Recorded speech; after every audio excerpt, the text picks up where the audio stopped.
Oh, good morning. I didn't see you guys there. You know what? I'm still standing. Well, sorry about that. I hit the wrong button. I meant to turn the radio off, not you. I didn't want to turn you off. Today is Saturday. It is January 5th. And we're on our way to our meeting. And oh my gosh, those birds ate all that food again. I gotta put more food in their feeder. It's January 5th. No birthdays. None. Today would have been my mother and father-in-law's anniversary. They were born. They were married in 1946. So that would have been 54 and 1973 years. Wow. I remember when Jim's mother and father had their 50th anniversary. That same month, Jim's father's father and mother were celebrating their 75th anniversary. So I had contacted our local paper, the Detroit Free Press, and told them, or it was the Detroit News, it might have been the Detroit News, because at the time we had two papers. But I had contacted them because I thought that was quite a milestone, that the parents that celebrated their 75th anniversary were going to alive to see their children or their child celebrate his 50th anniversary.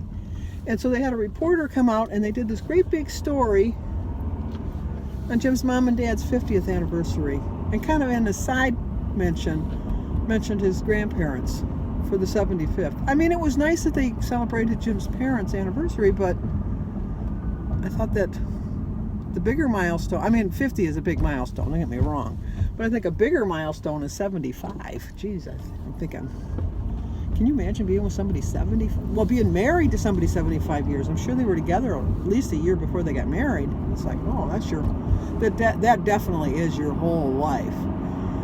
But I'm very optimistic about my weigh-in. I think I've been very good this week. I got my walking in. I walked every day. I think I had a blue dot. Well, one day I didn't have a blue dot, I think, because I didn't eat enough food yesterday. But I was just, I was full. By the time the lights came on, it was, I put the meatloaf in the oven then. So, because Jim likes meatloaf sandwiches. I don't. And I had thawed the hamburger out a couple days before, and I didn't want it to sit another day, so that's why I cooked it anyhow. So Jim will eat it today and tomorrow. So it's not going to go to waste. It would have went to waste if I wouldn't have cooked it. So it's a little froggy out here. I gotta put the light things on to clear my windows. So other than that, tonight we're going to dinner with Bertie and Ron. We're going to exchange our Christmas gifts with each other.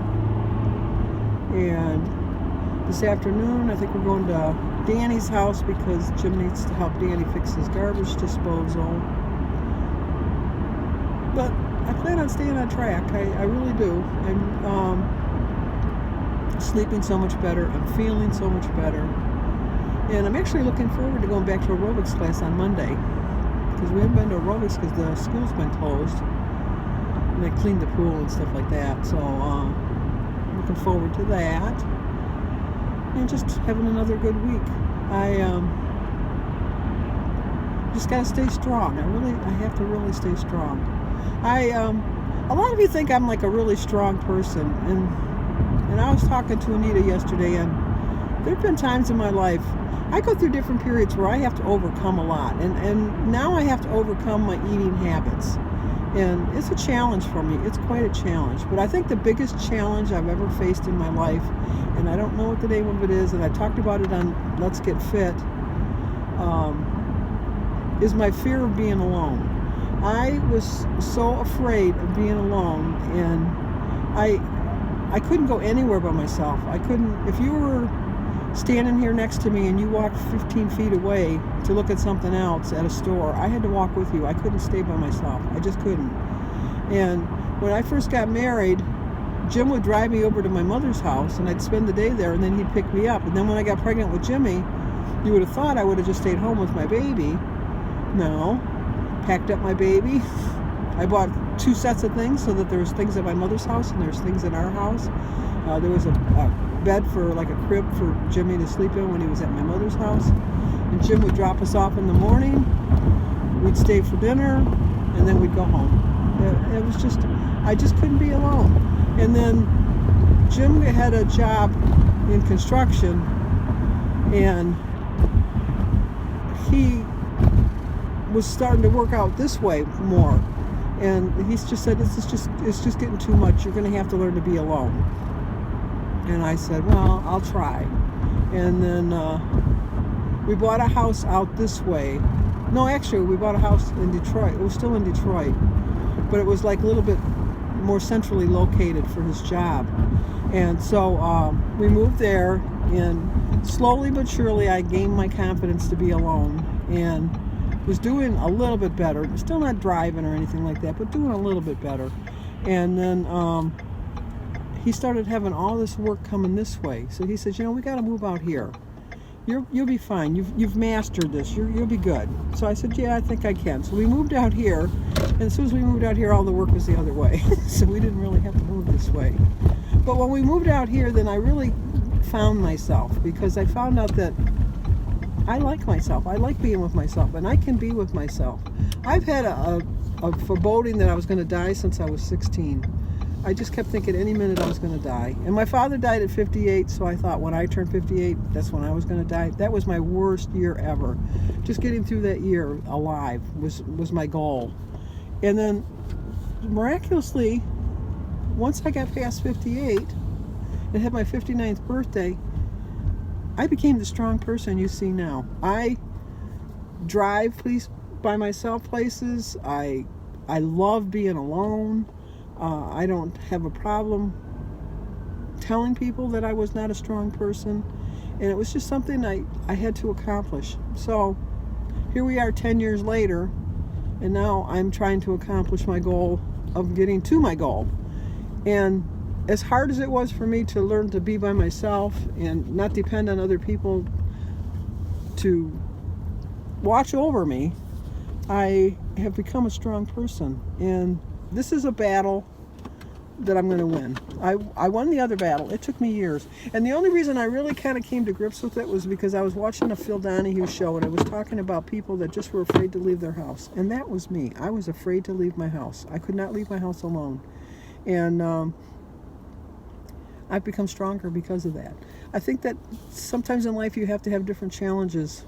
If everything goes smooth and easy, then,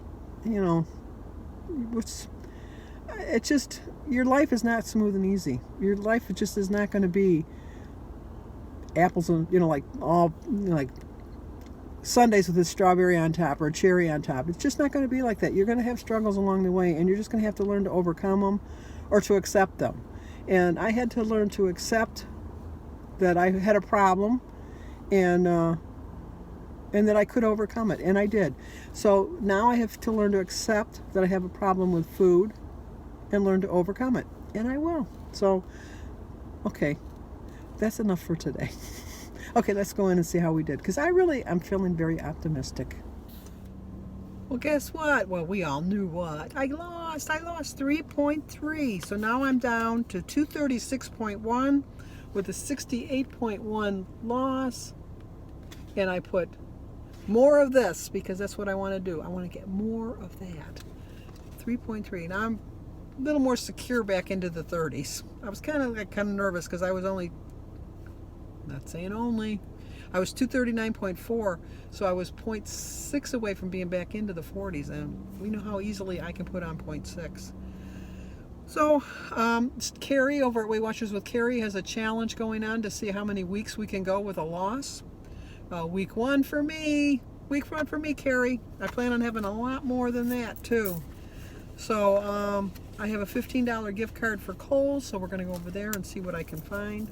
I'll probably end up having to spend some of my own money, but I'll find something. So I can't let $15 go to waste, and I don't know what else to do with it, otherwise it's going to be lost. So let's go spend it on Sandy. Okay, talk to you guys in a bit. Rock and roll and cola wars, I can't take it anymore. I was a little ahead of the song. I love that song, Billy Joel. So I spent my $15 gift card, and I ended up spending $18 more of my own money. But I got underwears, because I need them. I call them underwear, but Sophia calls them underwears. And I have a pair of green jeans that I can never find. Mr. Green Jeans. Who remembers Mr. Green Jeans? He was Captain Kangaroo's pal. But anyway, I got like a green fleece shirt. But look at. Extra large. 2 years ago, I was in a 3X. So, just for the fun of it, just for the halibut. Just for the halibut, I'm gonna put a clip right now showing you me in, I think it's September 2016. What, 16 days, 2 weeks to, well, actually 2 weeks from today. I know I said January 1st, but that's a Sunday, and I don't know that I can start on a Sunday. I know I told you I would, but I don't know. I probably will wait till Monday. We'll see when the day comes closer. But as I said, I'm very proud that I stayed the same. I still wear that sweatshirt. I know that I probably shouldn't, but I still do. I've got so much garbage in my car. Gonna go home now. I'm gonna have breakfast. Thinking, you know what? I'm craving hot chocolate. So I'm gonna measure out my hot chocolate. I'm gonna have a cup of hot chocolate, and I think I'm gonna just have my eggs and berries and stuff so that I can afford the points for my hot chocolate. I think the hot chocolate is 4 points for 2 tablespoons, which is water, hot water. And I think it's a point for a couple marshmallows on top, so a 5-point drink. You guys do it with your coffee. Why can't I do it with my hot chocolate? That's my plan. So let's go home, eat something healthy, and then we're gonna go to Danny's, fix his garbage disposal. I'm gonna eat my breakfast after Jim gets done taking all the Christmas stuff down, and we're gonna be completely de-Christmasized. Here's my breakfast. I have started my day with a prayer. I drank 50 ounces of water. My quote is, Rome wasn't built in a day. It may take months or years, but in the end it'll be worth it. 23 smart points, 0 for my egg, berries, banana, grapefruit tea, and water. 3 points for my bacon, 3 points for my bagel, 1 point for my Laughing Cow cheese, 4 points for my hot chocolate, and 1 point for my marshmallows. 12 points. And we're going to Applebee's for dinner, and as you can see, I've already tracked what I'm going to have. I used a couple of my weeklies, but that's what they're there for. Well, I'm ending the video a little bit early tonight because we're meeting Bertie and Ron for dinner in about half an hour. We're leaving, and then we're going to go over to her house and play cards, so I won't be getting home till pretty late. So I thought I'd just let you know that I've tracked my dinner, as you saw. I'm going to have a couple of my weeklies, 3 of my weeklies that I'm going to use. I still have 39 left for the week. This is good thing it's Saturday. It's the last day I'm going to get my days of the week and the months and the years and all that mixed up, because I told you that the video with my blue sweatshirt on was from September, and no, it was from December. It was just 2 weeks before I decided to join Weight Watchers, and I had thought I was going to join right after Thanksgiving, so I told you I weighed 310, so I was trying to lose some weight before we joined. And my plan was we were going to join on Monday, but we joined on the 31st rather than the 2nd of January. So I joined December 31st, 2016, and at that time I weighed 304.2, which is not anything I'm bragging about, but in this morning I weighed 236.3, I think it was. I at one point had been down to 227, but I'm going to get back there. I'm working my way back there. I know I'm going to get there. And, you know, anybody that's just new, that's just joining Weight Watchers, I joined on December 31st, 2016. I had been at Weight Watchers many, many, many, many times before that. This is probably my 4th or 5th. This is my last time because I'm going to do it this time. But when I joined on December 31st, I didn't really like the leader. And I went to probably 5 different meetings before I found somebody that I liked. And I found someone that I liked, and I was very inspired by them, and I stuck with her. And then she was there for probably 5 months, and she was such a good leader, because back then they were called leaders. They promoted her within the organization, and so someone else took over, and her name is Denise. And I was kind of leery at first, but I was thinking, well, I might be looking for another. I always say might be happen to. I don't know where I get that from, but I thought I might be looking for another leader. because the other one, Kim, was just such an inspiration to me. But I have to tell you that Denise she's my new leader. And when she's not there, Sue, who's her substitute, takes her place. And between the two of them, I couldn't have found a better fit mix. So don't get discouraged if you don't like your first meeting. Don't just, like, it's not only the leaders or the coaches or whatever you want to call them, it's the people that are in the meeting itself, if they're supportive or not.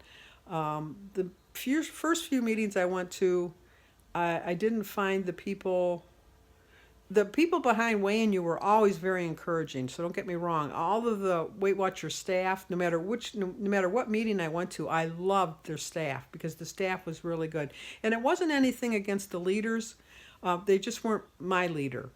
And when you find your leader, you'll know what I mean by that.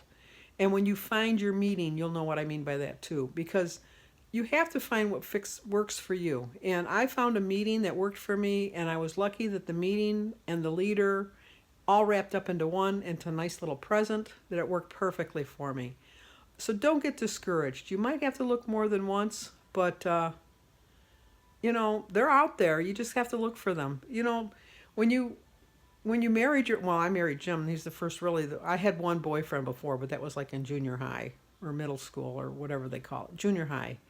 Jim was the only boy I dated in high school, and he's the only one I ever dated afterwards, obviously. And no, I did go out on other dates. Now that I'm thinking about it.